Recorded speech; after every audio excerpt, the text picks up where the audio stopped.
बिस्मिल्लाहिर्रहमानिर्रहीम।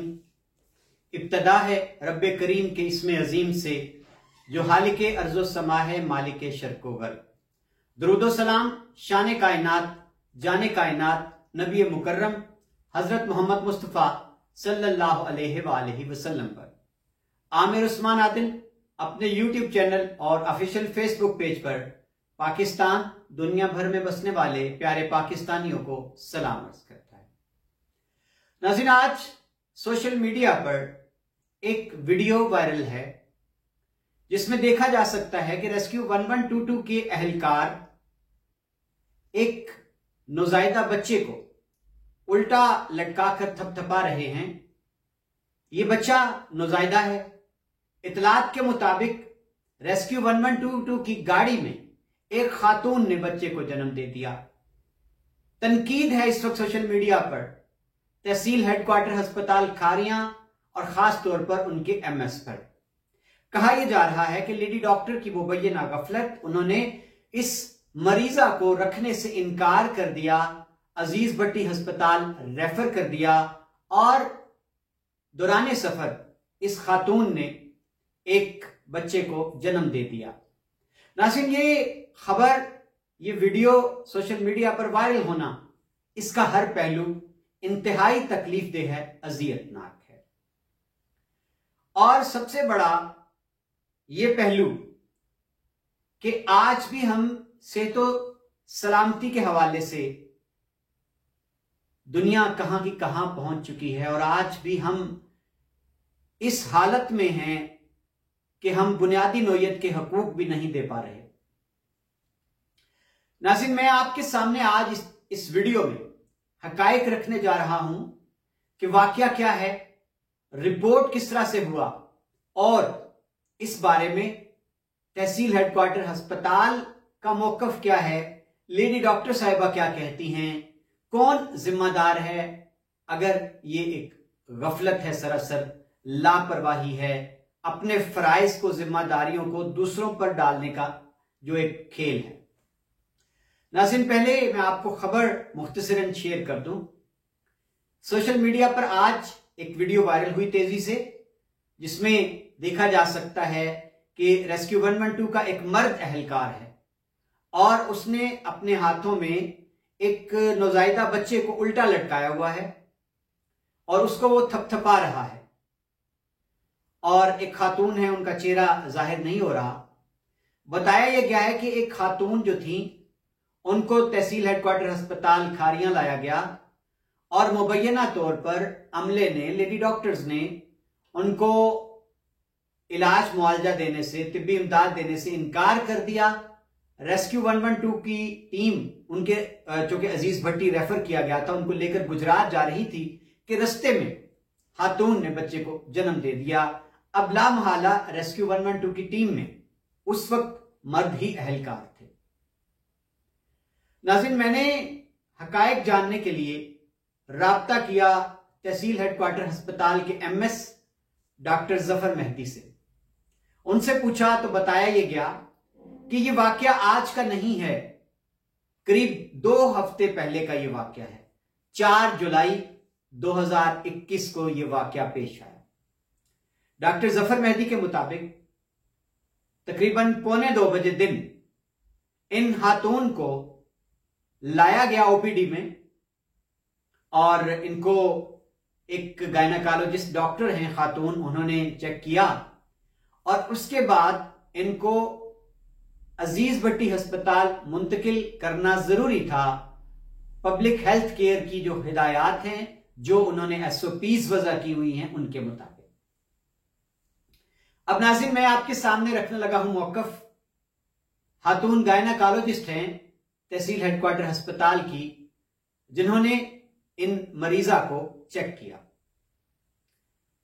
डॉक्टर सुमेरा नाम है उनका और एफसीपीएस हैं, मारूफ सर्जन हैं, गायनाकोलॉजिस्ट, क्वालिफाइड हैं। उनका यह कहना था कि मरीजा जब ओपीडी में लाई गई, इनकी हमारे पास कोई प्रीवियस हिस्ट्री नहीं थी, कोई रिकॉर्ड नहीं था। ये अस्पताल की जुबान में एक टेक्निकल लफ्ज है, बुक्ड मरीजा नहीं थी। नाज़रीन, यहां मैं आपको बता दूं कि पब्लिक हेल्थ केयर जो सेकेंडरी और प्राइमरी हेल्थ है उसकी हिदायत के मुताबिक गायनी की जितनी मरीजा होती हैं उनको बाकायदा पहले अस्पताल में उनका रिकॉर्ड होता है, उनको तारीख दी जाती है और दी गई तारीखों पर उनका चेकअप होता है और फिर जब वो ऑपरेशन के मरहले पर पहुंचती हैं तो फिर उनका ऑपरेशन भी किया जाता है। डॉक्टर सुमेरा का ये कहना है कि ये खातून जिनकी उम्र 36 साल है, जब ये मेरे पास लाई गई, एक तो इनका कोई प्रीवियस हमारे पास रिकॉर्ड नहीं था, हमारी ये मुस्तकिल मरीजा नहीं चली आ रही थी, और ये जब आई है तो इनके पास कोई डॉक्यूमेंट्री जो है, कोई एविडेंस नहीं थी, प्रीवियस हिस्ट्री जिससे पता चल सके। जुबानी कलामी जो मरीजा ने अपने हालात बताए उनके मुताबिक जब इनके लेबोरेटरी टेस्ट करवाए गए तो इन खातून का HB लेवल 4.7 था, जो बहुत ही कम था, और इस हालत में मरीजा का सी सेक्शन ऑपरेशन करना सरासर रिस्क था, इनकी जान जाने का खतरा था। और डॉक्टर साहिबा के बकौल मैं आपके सामने जो भी मौकफ रख रहा हूं ये तहसील हेडक्वार्टर अस्पताल के MS का और गायनाकोलॉजिस्ट का मौकफ है। उनका ये कहना है कि हमें जो हिदायत हैं उनके मुताबिक ऐसा मरीज जिसकी जान जाने का दौरान ऑपरेशन खतरा हो, HB लेवल कम हो, और हमारे पास चूंकि वेंटिलेटर की सहूलत नहीं है, तहसील हेडक्वार्टर अस्पताल खारिया में वेंटिलेटर नहीं है, तो ऐसा मरीज जब उसकी जान जाने का खदशा होता है दौरान ऑपरेशन तो उसको फौरी तौर पर वेंटिलेटर पर मुंतकिल करना जरूरी हो जाता है। अजीज भट्टी शहीद अस्पताल रेफर करने का सबसे बड़ा जवाब यही था कि वहां वेंटिलेटर मौजूद है, हम ऐसे मरीज को अपने पास रखकर उसके ऑपरेशन का खतरा मोल नहीं ले सकते थे। और डॉक्टर साहबा के मुताबिक जब मरीजा को रेफर किया गया अजीज भट्टी शहीद अस्पताल, रेस्क्यू 112 की टीम को बाकायदा तौर पर कि इस मरीजा को अजीज भट्टी शहीद अस्पताल ले जाया जाए। अब इसके बाद नाज़रीन अगला काम जो था वो रेस्क्यू 1122 की टीम का था। वो इस मरीजा को लेकर अजीज भट्टी शहीद अस्पताल की जानिब रवाना हुए और गालिबन लाला मूसा के नजदीक पहुंचे होंगे कि खातून ने इस बच्चे को जन्म दे दिया, और गालिबन ये कहा जा रहा है कि ये नौजायदा बच्ची थी। अब नाज़रीन यहां तनकीद उठी रेस्क्यू 112 पर, सोशल मीडिया पर जब ये वीडियो वायरल हुई कि ये जो मर्द अहलकार कसाई की तरह वो बच्चे को उल्टा लटका कर थपथपा रहा है। मेरा राब्ता हुआ रेस्क्यू हुकाम से, उनका ये कहना था कि मर्द अहलकार बाकायदा तौर पर तरबियत याफ्ता होते हैं और वो टेक्नीशियन था, और ये जो अमल था जो आपने देखा सोशल मीडिया पर वायरल वीडियो में, ये जो बच्चा नौजायदा होता है तो उसको सांस लेने में दुश्वारी महसूस हो रही होती है, और ये जो थपथपाने का अमल था उसके सांस की बहाली के लिए जरूरी था। अब यहां मैंने सवाल किया कि क्या रेस्क्यू 112 की टीम में ऐसी इमरजेंसी जिसमें खातून मरीजा हो और उसकी डिलीवरी मुतवक्को हो, तो क्या खातून अहलकार का साथ होना जरूरी नहीं है? तो नाज़रीन मुझे ये बताया गया कि बिल्कुल खातून अहलकार होती हैं रेस्क्यू 1122 में, लेकिन देखा यह जाता है कि उस वक्त कोई खातून अहलकार दस्तयाब भी होती हैं या कि नहीं। और गालिबन जिस वक्त का ये बात है 4 जुलाई का वाकया है, 1:45 बजे का, शायद उस वक्त खारिया में रेस्क्यू 1122 की खातून अहलकार शायद दस्तयाब ना होगी। अब नाज़रीन मैं आपको कुछ और आपके सामने आदाद शुमार रखना चाहता हूं कि अगर जाहिर एक तनकीद आई है कि तहसील हेडक्वार्टर अस्पताल की लेडी डॉक्टर साहिबा ने, अमले ने इनकार कर दिया मरीजा को लेने से, उसको दाखिल कर लेते और उसको यूं इमरजेंसी में ना रेफर करते अजीज भट्टी शहीद अस्पताल, और फिर ये सारे जो आपने मनाजिर देखे हैं सोशल मीडिया पर ये देखने को ना मिलते, तो यहां जहनों में एक सवाल उभरता है कि क्या ये मामूल है तहसील हेडक्वार्टर अस्पताल की लेडी डॉक्टर्स का, अमले का, कि मरीज आए बस अपने जिम्मेदारी जो है उसको कबूल करने से इनकार करो, बस एक लफ्ज बोल दो फिक्रा, जिन मरीज को अजीज भट्टी शहीद अस्पताल ले जाए।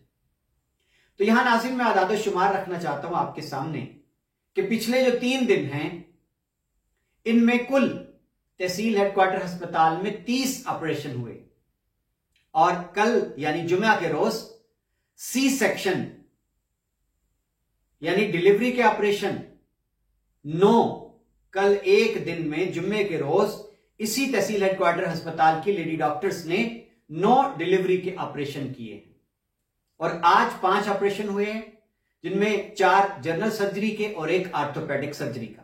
और नाज़रीन मजे की बात, 4 जुलाई को जब यह वाकया पेश आया है, रेस्क्यू 112 की गाड़ी में खातून का बच्चे को जन्म देना, उस दिन गायनी डे नहीं था, उससे अगले दिन इत्तेफाक देख ले 4 जुलाई का यह वाकया है।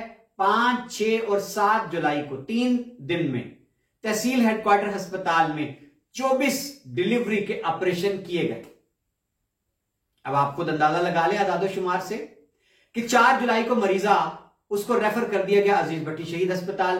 अगले 3 दिन में 5, 6, 7 जुलाई को कुल मिलाकर तहसील हेडक्वार्टर अस्पताल की लेडी डॉक्टर्स ने 24 डिलीवरी के ऑपरेशन किए हैं।